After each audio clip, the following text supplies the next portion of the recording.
On the morning that the American money was to be discussed, St. Mary Mead wore its most innocent face. The sun shone with a mild September warmth over tiled roofs and cottage gardens. And nothing to outward appearance could have been farther from tragedy.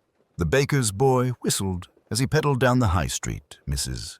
Price Ridley's curtains were already twitching, and in the thatched cottage next to the churchyard, Miss Jane Marple sat by her window, knitting pale blue wool into something warm and sensible for the coming winter.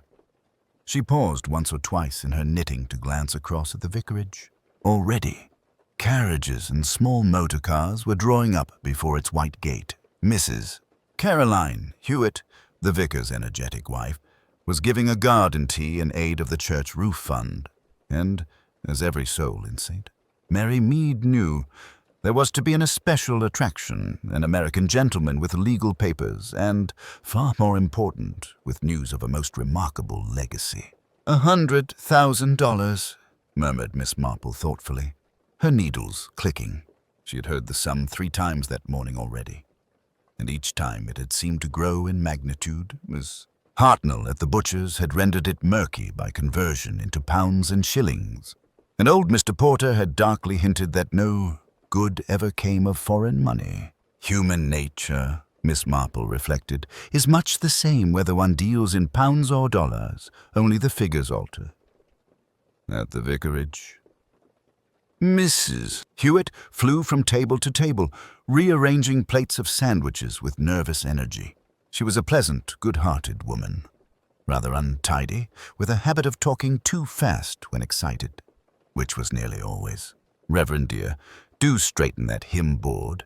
It looks quite disreputable. And where is Mr. Peterson? He should be here by now. One would think a lawyer would understand punctuality, especially with that amount of money to be talked about. The Reverend Julian Hewitt, a mild man whose interests ran more to early church fathers than to garden fates, murmured that transatlantic steamers were not under his control and retreated with some relief towards the relative safety of the cucumber sandwiches. Guests were arriving in earnest now. Miss Price Ridley, sharp-nosed and self-satisfied, took up a prominent position where she could both see and be seen. Major and Mrs.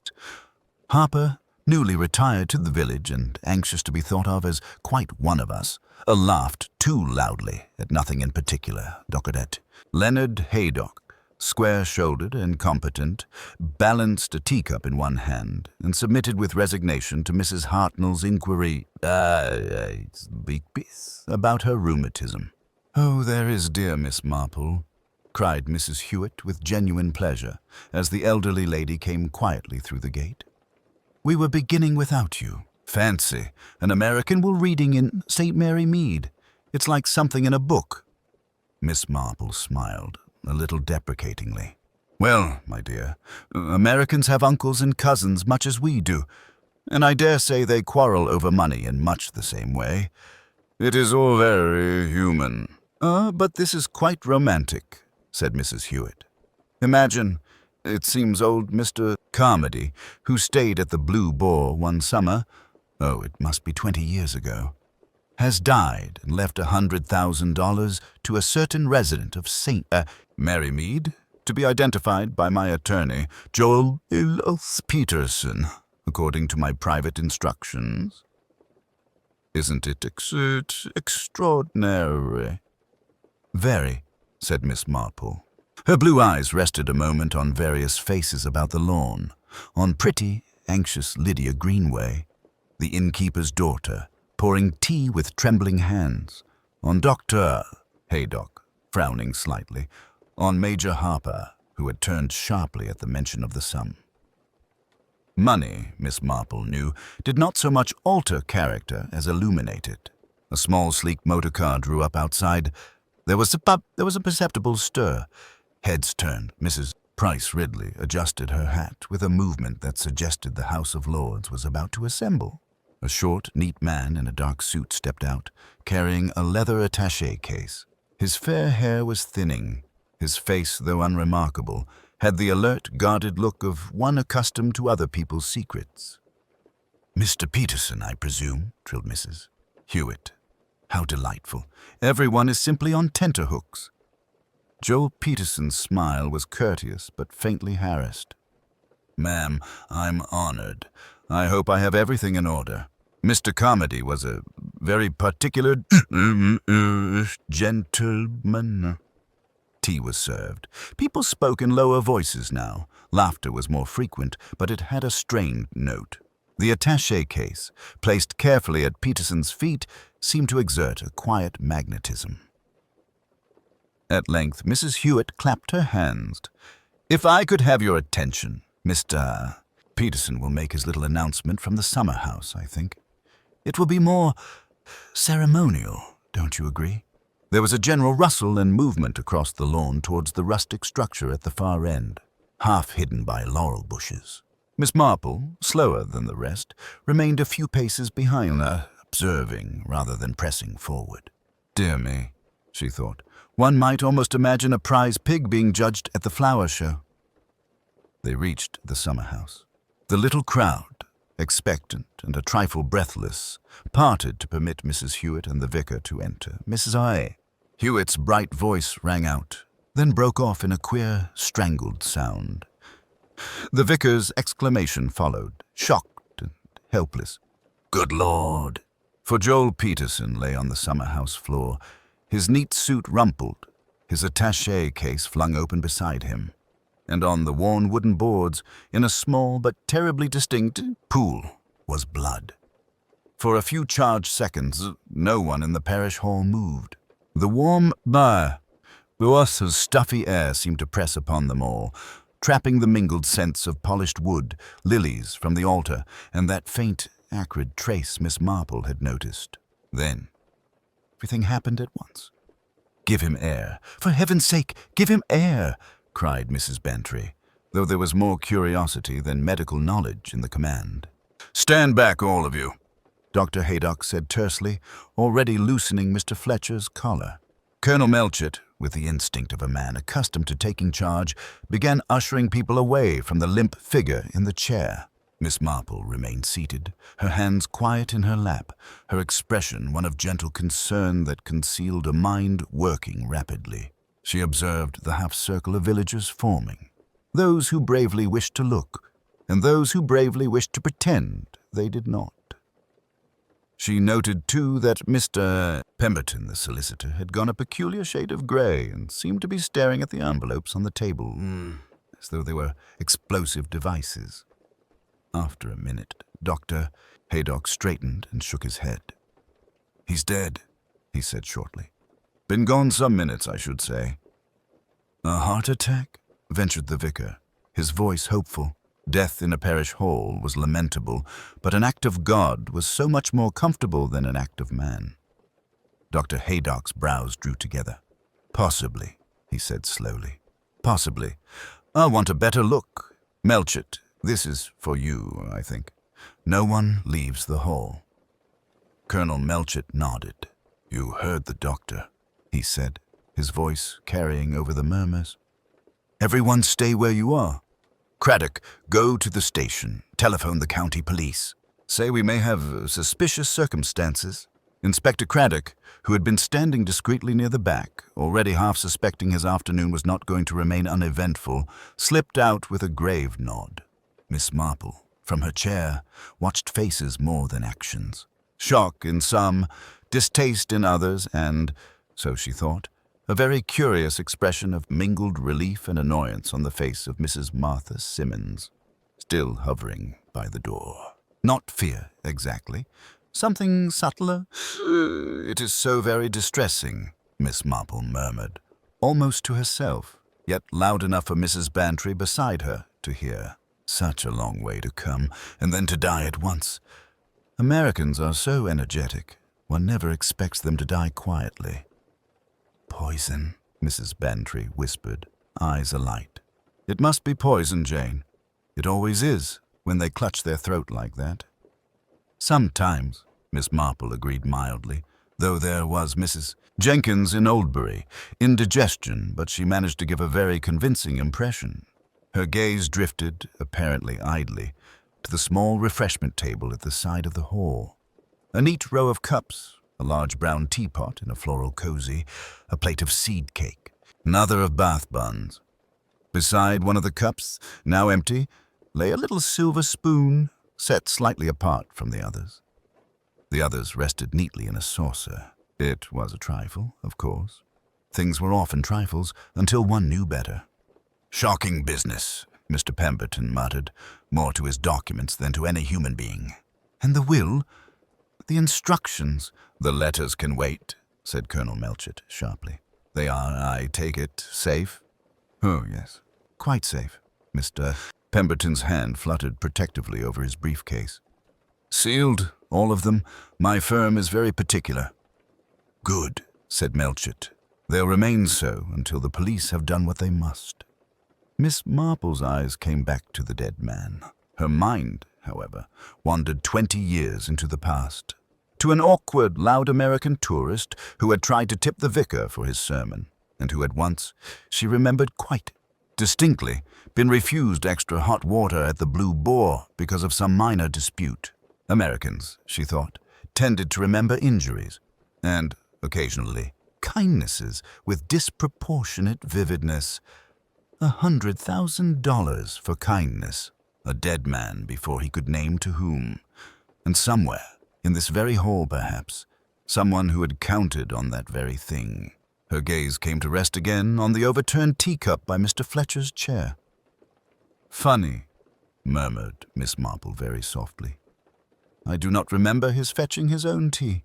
Inspector Slack entered the parish hall with an air of weary irritation, as though murder in St. Mary Mead were a personal inconvenience. He was followed by Constable Reed, who looked both eager and slightly overwhelmed by the gravity of the situation. "Right," Slack said briskly, eyes sweeping the assembled villagers. "No one leaves. Dr. Haydock, you've examined the body?" "I have," the doctor replied. "Death was rapid. I believe cyanide, though you'll want the coroner to confirm. The almond odor is quite pronounced." Slack sniffed the air skeptically, then grimaced. "Yes, well, that settles the general cause, if not the particulars.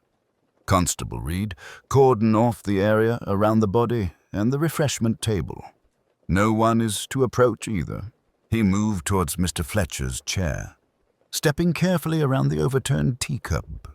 Miss Marple noted how his boot paused just for a fraction of a second near a tiny, almost invisible sliver of glass on the floor. Slack's eyes passed over it without interest. Miss Marple's did not. "Who prepared and served the tea?" Slack demanded, turning his attention to the vicar's wife. "I did," Mrs. Clement replied, her voice trembling. "I made the tea in the kitchen and brought it out. I poured for Mr. Fletcher first, as he was our guest of honor, then for several others nearby. And did you notice anything unusual about his cup? Any smell, any discoloration?" "No," she whispered. "It all seemed perfectly ordinary." Slack grunted. "The poison may have been added after you poured it. Who had access to the cups?" "Anyone and everyone," murmured Miss Marple, more to herself than to the inspector. "Such is the difficulty with village gatherings. One is always encouraged to be so very free and easy." Slack's eyes narrowed slightly as he glanced at her. He had had enough experience with Miss Marple to recognize the danger she posed to tidy, straightforward explanations. "Thank you, Miss Marple," he said shortly. "I'll trouble you for your observations later." He turned back to the crowd. "Did anyone see Mr. Fletcher take his tea? Did he leave his cup unattended at any point?" There was a murmur of voices, each person trying to recall details that had seemed utterly unimportant only minutes before. Miss Bantry was quite certain she had been talking to him about trains when he took his first sip. Colonel Melchett remembered seeing him place his cup on the floor for a moment to adjust his chair. Mrs. Price Ridley thought she had seen him exchange cups with someone, though under questioning her certainty diminished considerably. "Typical," Slack muttered. "A room full of witnesses, and not one of you is sure of anything." Miss Marple, who prided herself on being very sure indeed, continued to knit peacefully, though the pattern had grown quite elaborate. Her thoughts had returned to Mrs. Simmons, the postmistress, who remained by the door, looking undone. It was not merely the shock of sudden death, Miss Marple decided. No, there was something more complex there. Recognition, fear, and perhaps the dreadful realization of some past event returning unexpectedly, like a letter posted long ago and delivered at last. Gossip, like smoke, began to curl through the hall despite Inspector Slack's efforts to impose order. An American inheritance, a dead representative, a mysterious benefactor from 20 years past. Old stories were all bien revived, disputes recalled, kindnesses claimed. And somewhere within that tangled web, Miss Marple knew, lay the first true thread of motive. Slowly, under Inspector Slack's firm direction, the hall began to empty.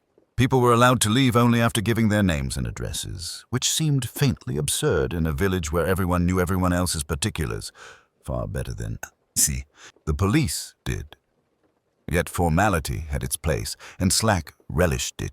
Miss Marple lingered near the back, apparently absorbed in the troublesome business of locating a dropped ball of pale blue wool beneath the chair in front of her. In reality, her ears were most attentively engaged. Quite unprecedented, Mrs. Price Ridley was declaring loudly near the door. Poison in the parish hall. It must be that modern type of criminal you read about. Foreign influences, I always say. Rubbish, Mrs. Bantry replied briskly. Poison is the least modern thing imaginable. Ancient Romans, Borgias, all that. Very domestic, too. Her eyes slid briefly toward the refreshment table. I suppose it might even be considered homely. Miss Marple allowed herself the faintest smile. Dolly Bantry, in her own way, understood more than she admitted. At last, only a small group remained. Inspector Slack, Colonel Melchett, Dr. Haydock, Mr. Pemberton, Mrs. Det, Clement, still pale and shaken, and Miss Marple herself, who seemed to have been accidentally overlooked. She settled herself quietly in a corner, knitting resuming with gentle persistence. We'll need to secure the hall, Slack was saying. Body remains until the forensic chaps arrive from county. No one touches the tea things. Mrs. Clement, I'll want a full statement from you when you're a bit more yourself. I'll be quite ready now, she said with quiet dignity. There is nothing I have to hide, Inspector. Yes, Slack replied, already turning away. Colonel, perhaps you'd accompany me back to the station. We'll lock these letters in the evidence safe until we can examine them properly, if the American authorities allow it. Miss Marple's needles clicked on innocently. American authorities, sealed letters, a fortune delayed by murder. Such things seldom proceeded smoothly. Outside, the air felt oddly cool after the stuffiness of the hall. The sky had clouded over. The village green looked smaller, somehow diminished by the presence of death. Miss Marple stepped out with measured tread, only to find Mrs. Simmons standing by the gate, still twisting her gloves. Such a sad business, Martha, Miss Marple said gently. You must be quite overset. The postmistress started. Oh, Miss Marple, I didn't see you. Yes, dreadful. An outlandish business, an American dying like that. Outlandish, Miss Marple repeated mildly.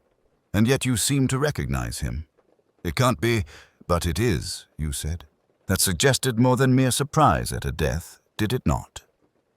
Mrs. Simmons flushed a dull, unbecoming red. You've a sharp ear, Miss Marple. I dare say I was mistaken. He reminded me of someone, that's all, an old impression. I've seen a many faces at the post office counter over the years. Of course you have, Miss Marple agreed. One never forgets certain faces, I always think. Especially when money is involved. The American gentleman came, after all, about money. Martha's fingers tightened on the ruined gloves. I don't know anything about his money, she said quickly. Good day, Miss Marple. She walked off toward the high street with a speed that suggested flight rather than mere haste. Miss Marple watched her go, then turned toward home, where a calm tea tray, a tidy hearth, and the vicarage cat, who often visited, would be waiting. But when she reached her neat little cottage in the lane, she found unexpected company already installed in her sitting room. Mrs. Bantry had askew, and eyes alight with the keenest curiosity. "Jane," Dolly exclaimed the moment the door opened, "if you tell me you aren't already thinking exactly what I'm thinking, I shall be dreadfully disappointed." Miss Marple removed her gloves, folded them with old-maid precision, and sat down. "My dear Dolly," she said, "I should be most interested to hear what you are thinking, before I admit to what I am." The dispersal from the parish hall was a reluctant one, governed less by Inspector Slack's brusque instructions than by the natural reluctance of St. Mary Mead to leave the scene of drama. People broke into little knots of whispering groups, moving slowly toward the doors, each step punctuated by backward glances at the still figure of Mr. Fletcher, now respectfully covered with a coat. Miss Marple left quietly with Mrs. Bantry, who had insisted on escorting her home. As they walked along the familiar lane toward the thatched cottage, the mild evening air felt oddly at variance with the afternoon's events.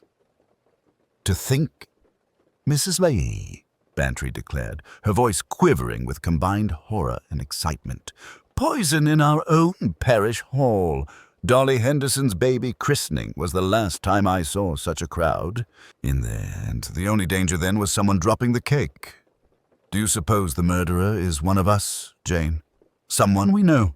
"My dear Dolly," Miss Marple replied mildly, "who else could it possibly be? No strangers were present, unless one counts poor Mr. Fletcher himself. Murder, in my experience, is a very domestic affair."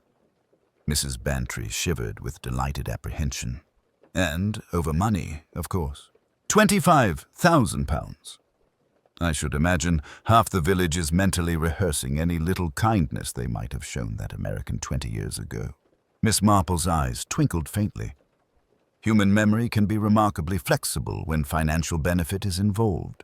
I shall be curious to see whose recollections prove most vivid. They reached Miss Marple's garden gate just as Dr. Haydock's motor car pulled up at the corner. He hailed them with a gravity that matched the seriousness of the day. "Miss Marple, Mrs. Bantry, Inspector Slack has requested that everyone remain available for further questioning tomorrow. He seems inclined to suspect Mrs. Clement at present, her control of the teapot and all that." "Mrs. Clement?" Mrs. Bantry exclaimed. "How absurd. She's the sort who apologizes to furniture when she bumps into it." "All the same," said the doctor, "the evidence points rather uncomfortably in her direction. Slack is nothing if not literal-minded." Miss Marple regarded him thoughtfully. "A good man within his limitations, dear Dr. Haydock. But he does rather remind me of young Tommy Jenkins when he first collected stamps. Quite certain that the biggest and brightest must always be the most valuable." Haydock smiled in spite of himself. "You don't think she did it, then?" "I think," Miss Marple said, opening her gate, "that Mrs. Clement is precisely the sort of woman who would be chosen to pour tea at a village function. Reliable, conscientious, and above suspicion. Which makes her position a most unfortunate one if anyone wished to conceal their own intervention." That night, St. Mary Mead did not sleep easily. Curtains twitched. Telephones rang with discreet inquiries disguised as concern. And more than one villager lay awake, revisiting the long-ago summer of 1923 and wondering what an eccentric American might have counted as kindness. The following morning dawned gray and unsettled, as if the weather itself shared the village's disquiet. At 10 o'clock precisely, Inspector Slack convened a smaller, more focused gathering in the vicarage sitting room. Colonel Melchett, Dr. Haydock, Mr. Pemberton, Mrs. Clement, Mrs. Simmons, and, by some inevitability of nature rather than official invitation, Miss Marple. Constable Reed entered, slightly out of breath, carrying a small bundle of papers and a leather wallet. "From Mr. Fletcher's room at the Blue Boar, sir. His passport, some letters, and this notebook. Landlord says he had one visitor last night." Slack's head snapped up. "Name?"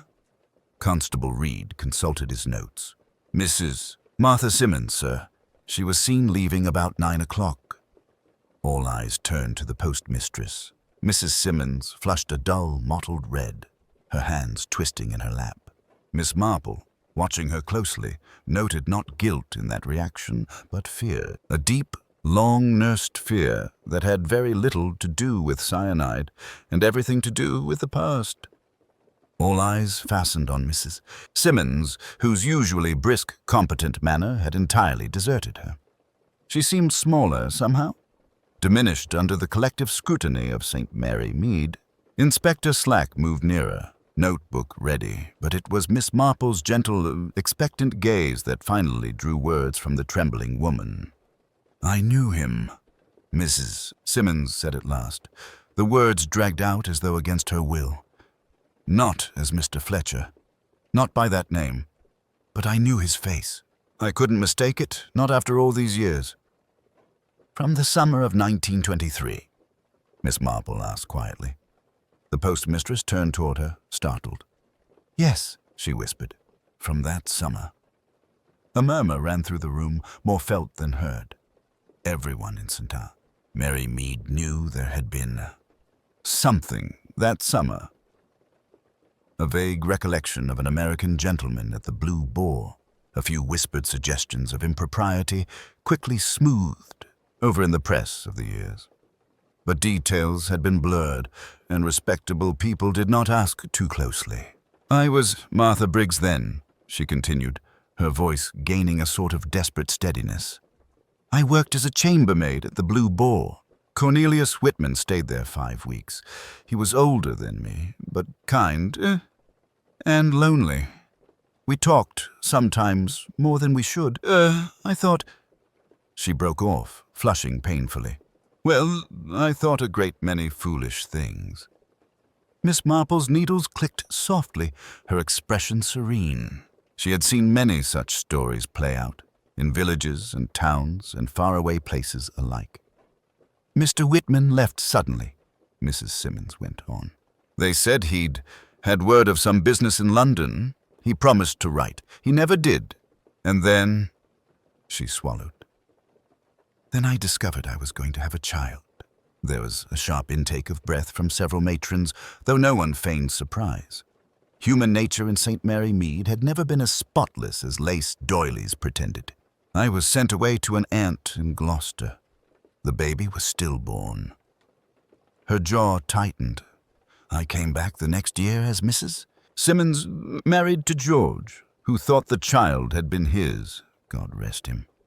Only Mr. Whitman and I ever knew the truth, or I thought so."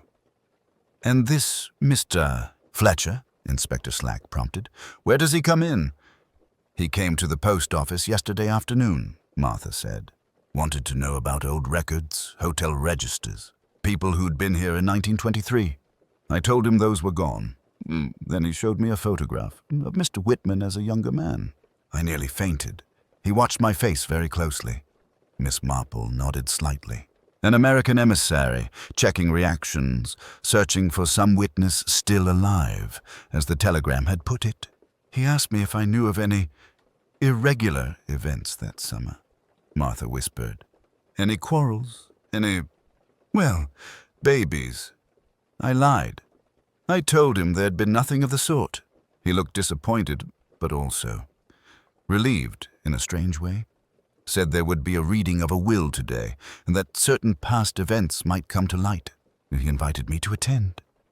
Her eyes filled with tears. "When I saw him here, I suddenly remembered where I'd seen his face before. Boston. Mr. Whitman's photograph. Family resemblance. He was a Whitman, too. I'd stake my soul on it." "His name is James Fletcher," Slack objected. "Names can be altered," Miss Marple said mildly. "Faces, less so. Particularly family faces. I've always thought the Whitmans bred true about the eyes." Inspector Slack frowned, but the possibility clearly lodged in his mind. "So you feared the will might drag old scandals into the light, that why you went to see him at the Blue Boar last night?" Martha flinched. "Yes, I begged him to leave the past alone. George is gone, but his family's still here. I've my position, my respectability. What good would it do, raking over 20-year-old ashes?" He said it wasn't in his hands. that the will was specific and the lawyers had their duty.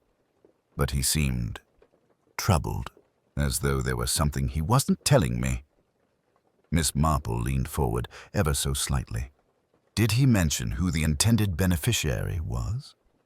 No, Martha shook her head. Only that it was someone in the village who had shown Mr. Whitman the greatest kindness.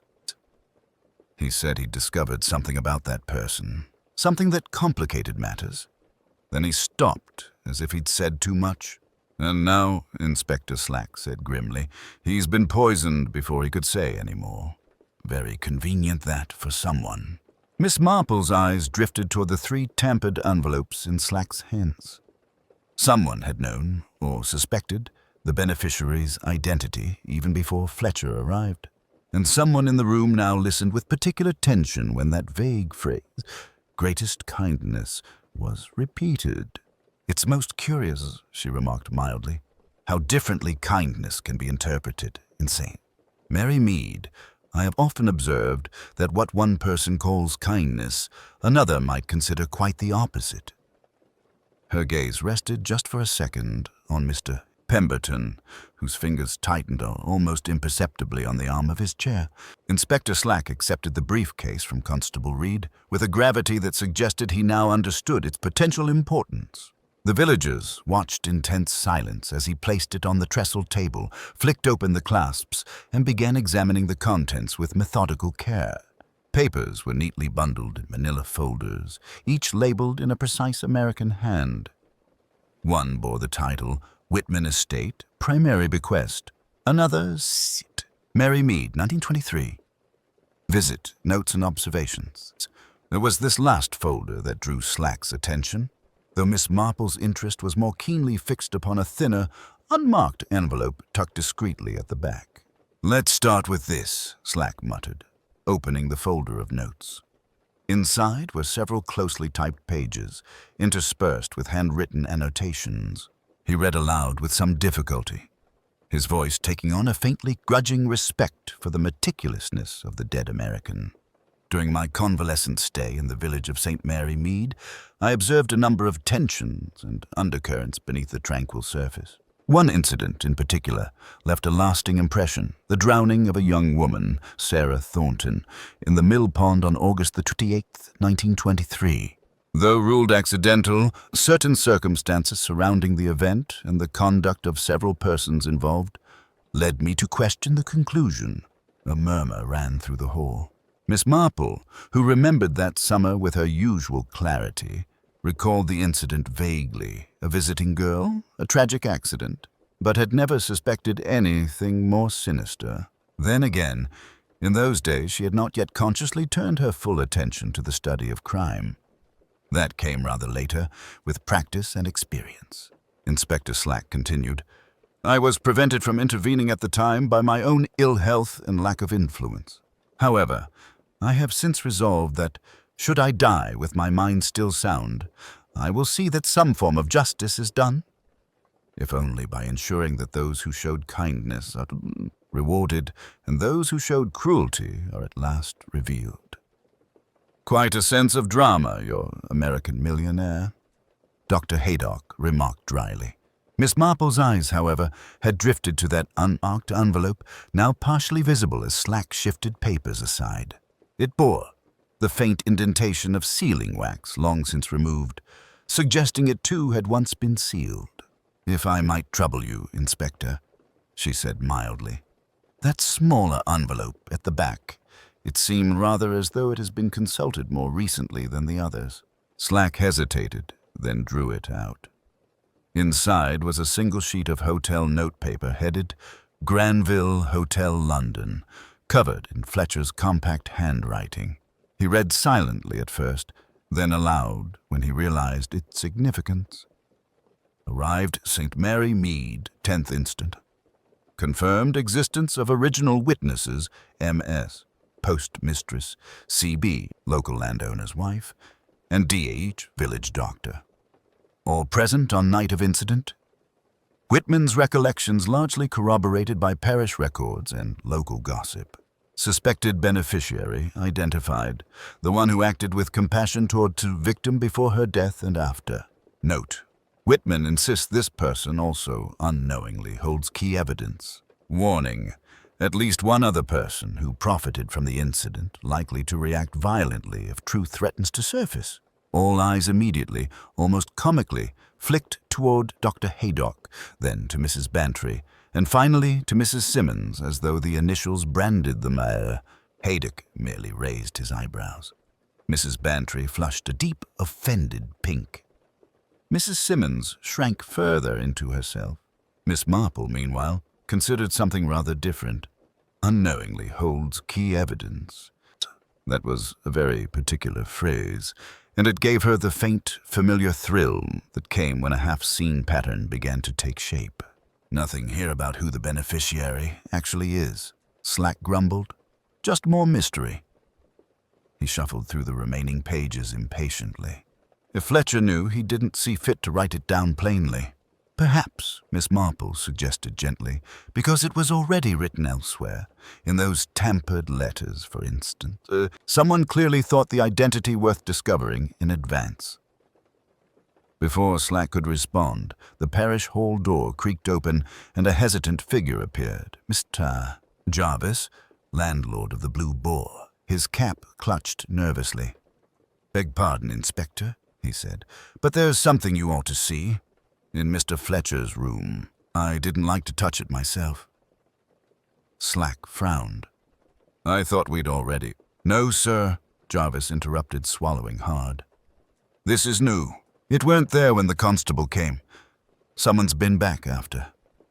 A prickle of interest stirred the room.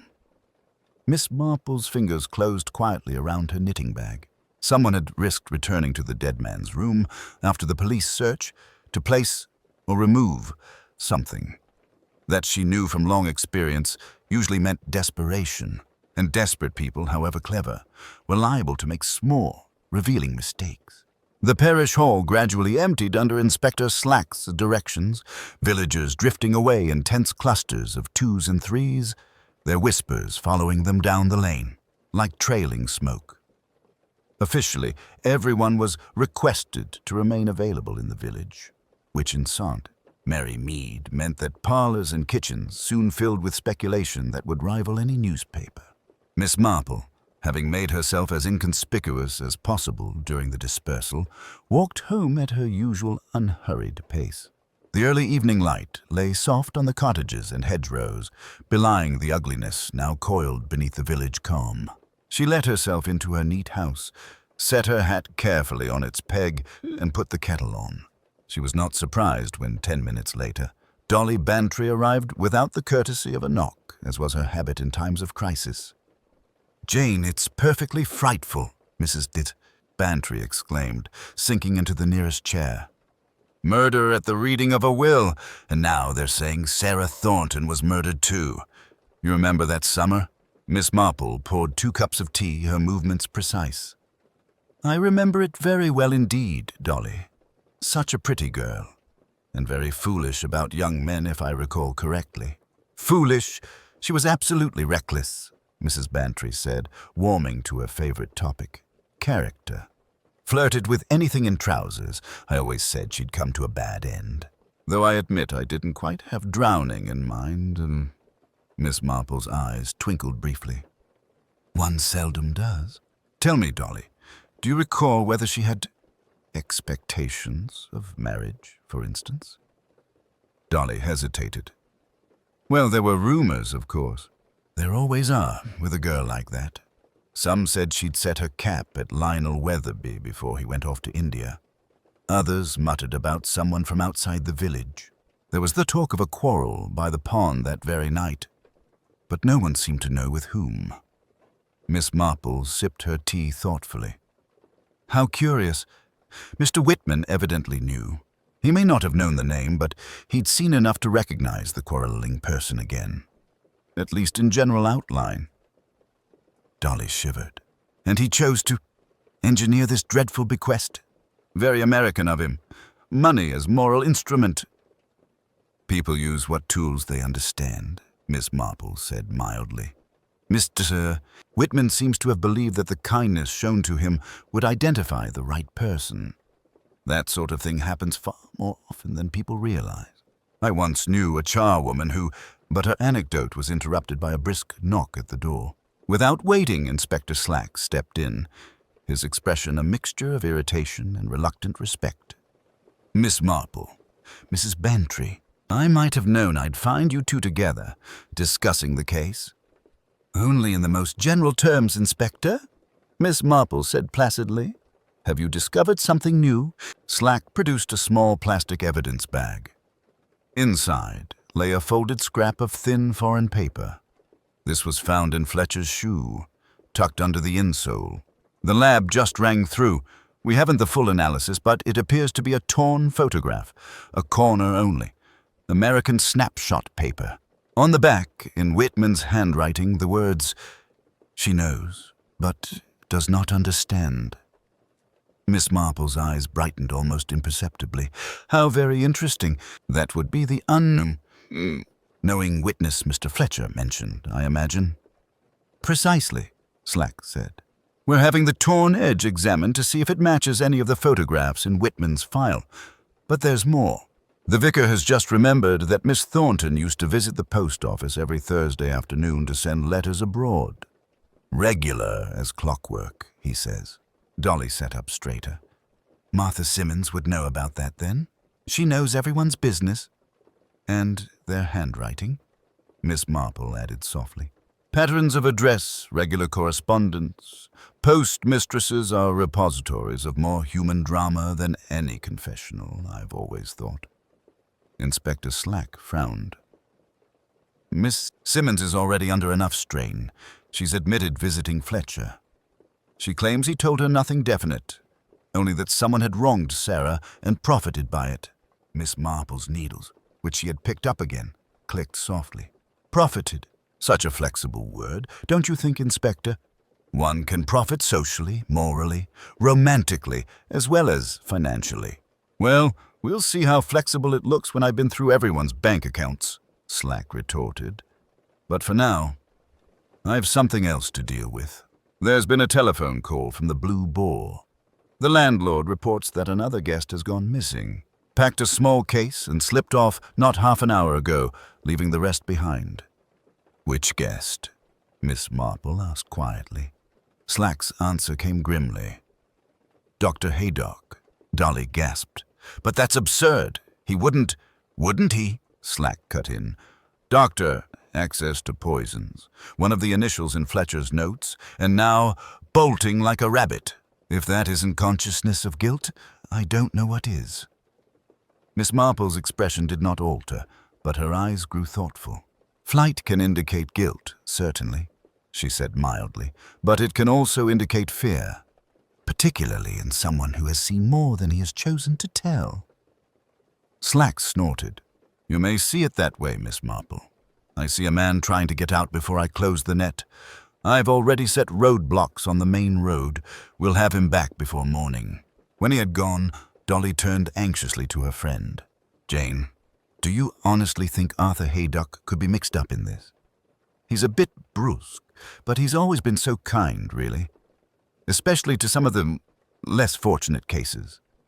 Miss Marple looked down at her knitting, where a row had gone on faultlessly, while murder, past and present, twisted through St. Mary Mead.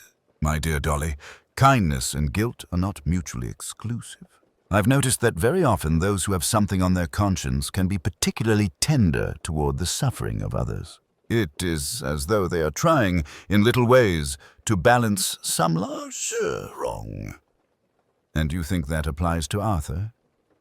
I think, Miss Marple said slowly, that Dr. Haydock knows more about the summer of 1923 than he has yet admitted. And I also think that whoever pushed poor Sarah into the mill pond has now realized that Mr.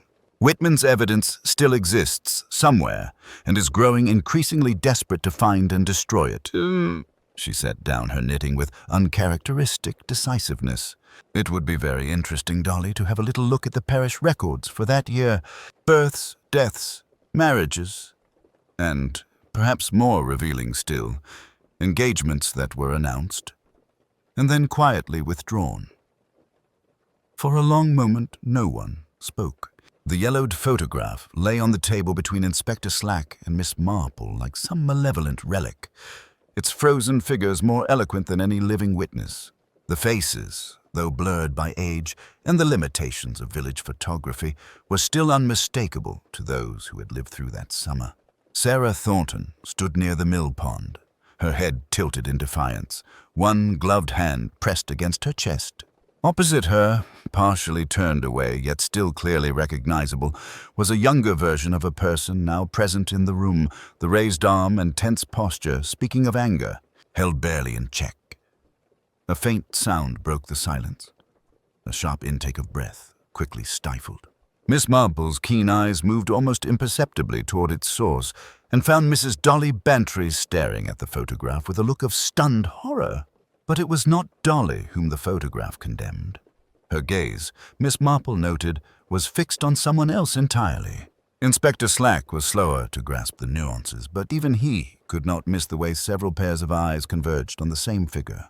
His own gaze followed the unspoken accusation and came to rest on Dr. Haydock, who had risen halfway to his feet, his usually genial expression drained of all color. "That's absurd," he said hoarsely, though no one had yet spoken his name. "The picture proves nothing. It might be any number of people. The quality is dreadful." "But those are your old tweeds, Doctor," Mrs. Bantry blurted out before she could stop herself. "You wore them constantly that summer. I remember because Arthur said—" She broke off abruptly, but the damage was done. Colonel Melchett's jaw tightened, and even Inspector Slack looked momentarily taken aback by the implication. Miss Marple's voice, when it came, was gentle, almost apologetic. "I'm afraid Dolly is quite right, Doctor. One recognizes more than just a face in these old photographs. Posture, clothing, even the way a person holds their hands. Human habits, you know, are like that dreadful ivy on the vicarage wall. They cling." Dr. Haydock's mouth twisted in something like bitter amusement. "You do have a way of putting things, Miss Marple," he said quietly. "But I was near the mill pond that evening. That's no secret. I told the police as much at the time." Inspector Slack seized upon this with renewed vigor. "Then perhaps you'd care to explain why you failed to mention a heated argument with the deceased woman moments before she drowned." He stopped, then pressed his lips together. The line of his shoulders sagged noticeably. "Because it wasn't an argument of the sort you're implying. It was a personal matter." Sarah was distraught. She'd had a quarrel with another person entirely. I tried to persuade her to act with more sense. Miss Marple watched him with quiet compassion. "You were always kind to distressed young women, Doctor. I recall when poor Rosie Pritchard ran away from home. You found her in the spinney and brought her back yourself. She said later you'd spoken to her quite gently, as though she were a patient." Something flickered in his eyes, a brief acknowledgement that she had touched on truth. But before he could respond, Inspector Slack pounced. "Be that as it may, Doctor, you were the last person known to have spoken with Miss Thornton before her death. Mr. Whitman's account directly contradicts the official findings of the time. He saw someone push her into the water. And he didn't see clearly who, Dr. Toole." Haydock shot back, some of his old spirit returning. "A stranger in the dark, at a distance. Very convenient for gossip-mongers and amateur sleuths 20 years later."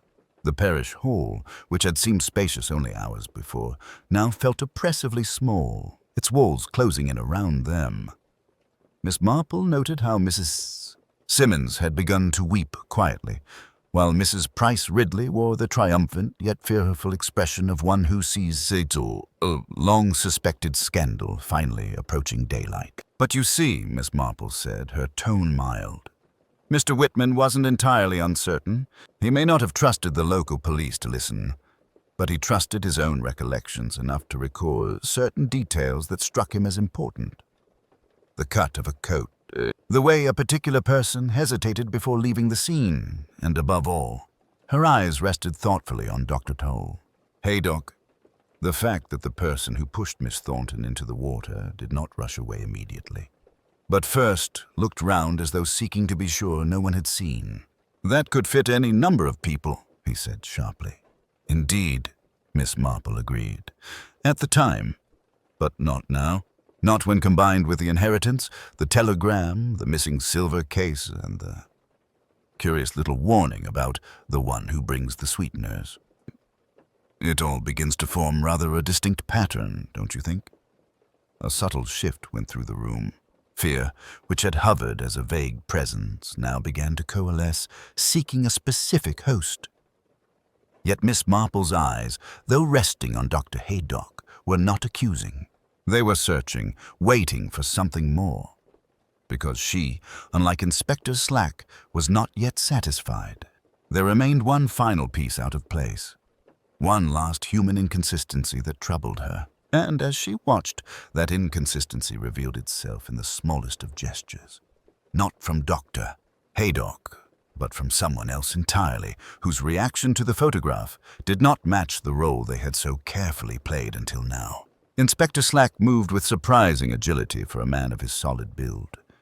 His hand shot out and closed around Dr. Haydock's wrist just as the vial reached the doctor's lips. The glass slipped from unsteady fingers, shattered against the parquet floor, and released a sharp, bitter scent that everyone in the hall recognized only too well. "None of that," Slack said harshly, his grip tightening. "You'll answer for this properly, Doctor. You don't get to slip away so neatly." For a moment, there was a frozen silence. Then the sounds returned in a rush. Mrs. Price Ridley's half-strangled sob, the vicar's murmured prayer, Colonel Melchett barking instructions for everyone to stand back from the spilled poison. Miss Marple remained very still, her lined face grave. She watched Dr. Haydock carefully, not with horror, but with a sad, almost maternal understanding. His shoulders had slumped, the fight had gone out of him entirely. "I never meant her to die," he said dully, as Slack firmly removed the remaining bottles from his bag. "With Sarah, it was an argument, a shove. I thought she would wade out, shout some more. I didn't see the stone. By the time I reached her, she was already gone. And they said, accidental. They wanted accidental. It was easier for everyone. But not for Mr. Whitman," Miss Marple said quietly. "He kept what he'd seen all these years, turning it over and over in his mind. Americans can be terribly persistent about conscience, I have often noticed." Haydock gave a short, broken laugh. "Yes, conscience. I did my best after that. Good work, long hours, charity clinics. I thought if I just balanced the scales. And then Fletcher arrived," Inspector Slack cut in, his voice brisk to cover the discomfort in the room, with a photograph and questions and a telegram warning him to be cautious. "You read that as a warning to you, didn't you?" "I knew he'd spoken to Martha," the doctor said, not looking at the postmistress. "She's honest to the bone. If he pressed, she'd tell him what she'd seen that summer. I went to the Blue Boar last night. I meant only to frighten him, to see what he knew, but he was so confident. He showed me that photograph as if it were a noose he was already tightening." His eyes drifted to the image on the table. He said the lawyers in Boston had checked everything. That once the will was read, the story of the pond, he called it that, would come out one way or another. I left knowing it was over. I hardly slept. By morning, I'd made up my mind. "You switched the tablet," Miss Marple said gently. "Not here in front of everyone. That would have been too conspicuous. You managed it last night, when he showed you the silver case?" He nodded once. "He left it on the table when the landlord brought more tea. I'd carried cyanide for years for certain emergencies. It's a terrible thing to have so ready to hand. I changed one tablet only, then went home and waited. This afternoon, when he took it out at the tea, I knew which one it would be. He was a creature of habit." Inspector Slack snapped the handcuffs on with a metallic finality that echoed in the hall. "Edmund Haydock, I'm arresting you on suspicion of the murder of James Fletcher and in connection with the death of Sarah Thornton. You'll be charged formally at the station." No one protested. The villagers watched as the doctor who had tended their fevers and set their broken bones was led away like a common criminal. The door closed behind him with a soft but irrevocable thud. It was Mrs. Bantry who first recovered enough to think of the other matter. "But the inheritance, Jane," she said faintly, turning to Miss Marple. "Cornelius Whitman's fortune. If the bequest was meant also to reveal the truth, what of the person who showed him kindness?" Inspector Slack glanced at the briefcase. "The sealed letters. We still don't know who the beneficiary is." Miss Marple folded her knitting with care. "Oh, but we do, I think. Mr. Whitman was a lonely, frightened invalid that summer. Quite dismissed by most people as a fussy foreigner. But there are always a few souls who are kind for kindness' sake, not for gain or vanity." Her eyes went, almost casual it were, to Mrs. Simmons. The postmistress flushed scarlet. "Oh no, Miss Marple.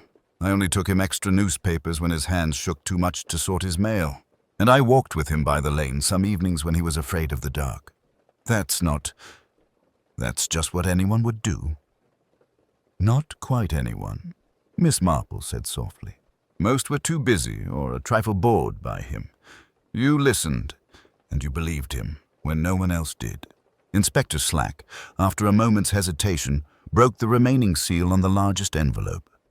Inside was a single typed page. He read slower than usual. "I hereby bequeath a sum of $100,000 to Mrs. Martha Louise Simmons of St. Mary Mead, being the only person who treated me with unfeigned kindness during my stay, and the only one who believed what I tried to tell the village about what I saw at the mill pond." Mrs. Simmons sank into a chair, stunned. I never wanted, not like this." "No," Miss Marple said kindly. "But sometimes, my dear, the past insists on being reckoned with. Mr. Whitman chose strangely, perhaps, but not unjustly." Later that evening, as twilight settled over St.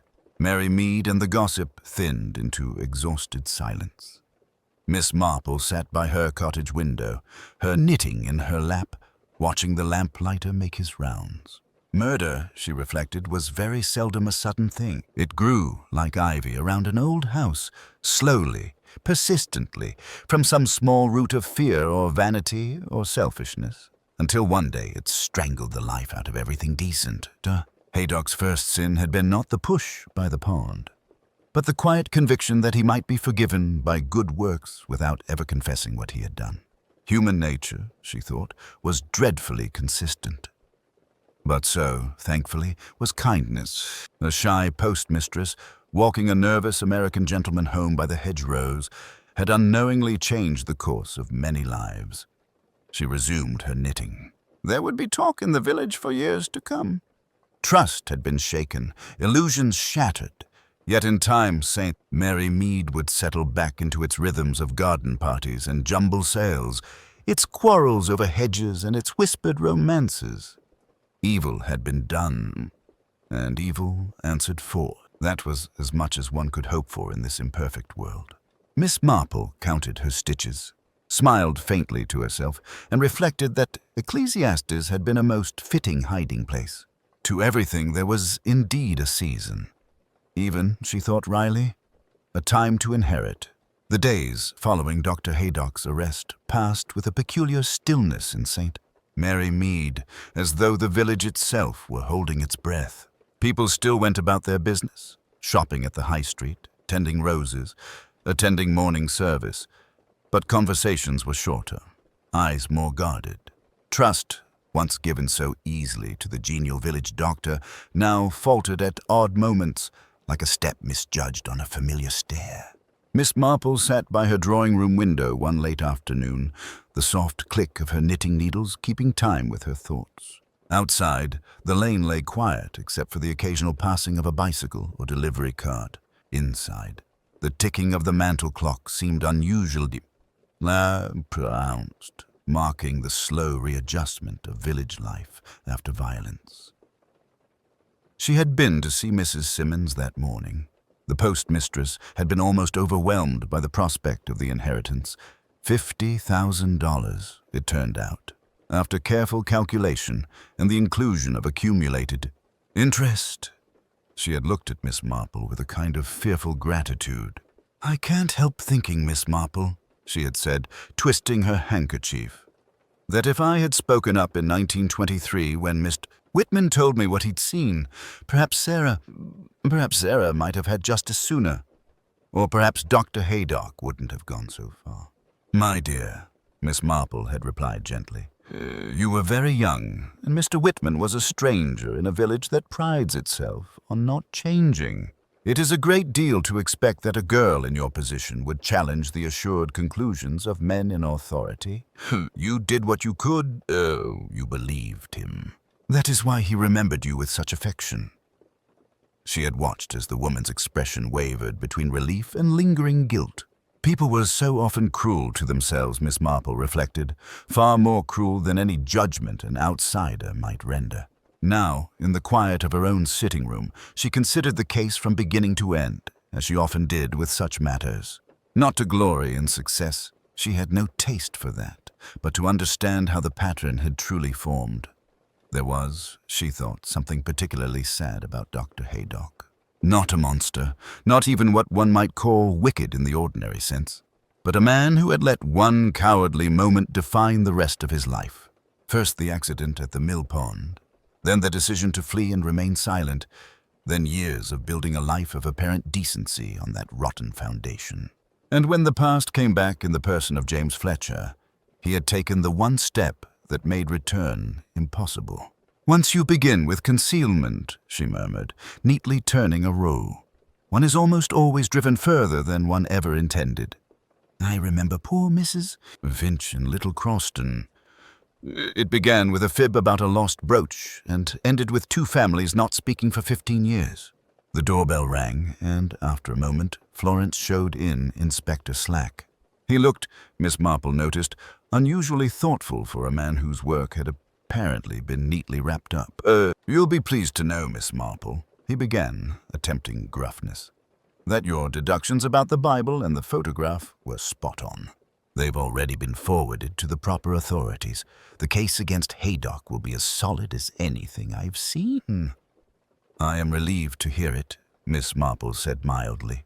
"It is always better when such matters are clear beyond doubt. Juries, I have observed, are sometimes very sentimental, especially where respectable gentlemen are concerned." Slack gave a short laugh despite himself. He shifted, then cleared his throat. "There is something that puzzles me, though. You seemed quite certain, almost from the start, that the murder wasn't about the money alone, that it tied back to 1923. What gave you the first real push in that direction?" Miss Marple smiled faintly, her eyes crinkling. "Oh, a number of little things, Inspector. Mrs. Simmons's first exclamation, recognition, not surprise. The telegram warning Mr. Fletcher to proceed with extreme caution. The tempered seals on the letters. All signs that there was something more at stake than mere inheritance." She paused, then added, "And, of course, people do not greatly change. A young man who panics and runs from a terrible accident is, alas, very likely to panic again 20 years later, when the consequences of that act threaten to surface. It is only the circumstances that alter, not the nature." Slack regarded her with reluctant respect. "Human nature again," he said. "You always come back to that. It is really the only study worth pursuing consistently." Miss Marple replied. "Criminals, you see, are nearly always very ordinary people who have been put in extraordinary positions. One must have seen the ordinary first to recognize what they will do under strain." Outside, the church bell began to toll the hour, its familiar sound carrying across the village. Life, Miss Marple thought, would go on. Children would still run along the lanes. Gossip would still proliferate in the high street. Roses would still be judged at the flower show. Yet beneath it all lay the knowledge that, for a time, something quite dark had passed among them and had been seen and understood, and in its way, bared right. She picked up her knitting again as Inspector Slack took his leave, her neat hands returning to their work. Another pattern, almost finished. Another human story, completed yet lingering in the mind.